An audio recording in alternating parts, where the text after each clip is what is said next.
Hello students, welcome to mathemagician NC. आज हम लोग मिड पॉइंट थ्योरम सीखेंगे, मिड पॉइंट थ्योरम का प्रूफ सीखेंगे 1 मिनट के अंदर अंदर। मिड पॉइंट थ्योरम क्या बोलती है? अगर ये एक ट्रायंगल है और ये ई और एफ, ए बी का और ए सी के मिड पॉइंट है, line segment joining the mid point of two sides of triangle is parallel to third side. E F B C के पैरेलल होगी और ई एफ बी सी के half होगी। ये हम लोगों को प्रूफ करना है।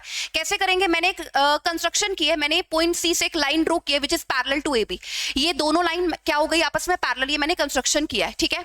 अब इस वाले ट्रायंगल और इस वाले ट्रायंगल को देखो, इनको कॉन्ग्रुएंट प्रूव कर देते हैं। कैसे? सुनो, ये और ये वर्टिकली अपोजिट एंगल है और ये इसके बराबर है क्योंकि एफ मिड पॉइंट है।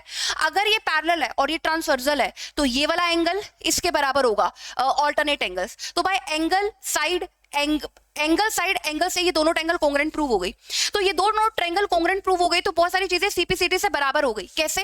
एक तो ई एफ एफ डी के बराबर हो गई, ई एफ एफ डी के बराबर हो गई, ए एफ एफ सी के बराबर तो आप लोगों को गिवन ही था, ठीक है। अब मेरी बात सुनो, ए ई सी डी के बराबर हो गया, इनको कॉन्ग्रुएंट प्रूव किया। ये वाली साइड इसके बराबर हो, ये पहले इसके बराबर तो है ही, है ना, ई बी के बराबर है क्योंकि मिड पॉइंट है, तो ये इसके पैरेलल भी है और ये इसके बराबर भी है। तो बी सी डी ई एक पैरेललोग्राम हो गया। पैरेललोग्राम प्रूव होते ही, मेरी बात सुनो, पैरेललोग्राम प्रूव होते ही ये प्रूव हो गया कि ई डी बी सी के पैरेलल है। ऑपोजिट साइड पैरेललोग्राम के पैरेलल होती है।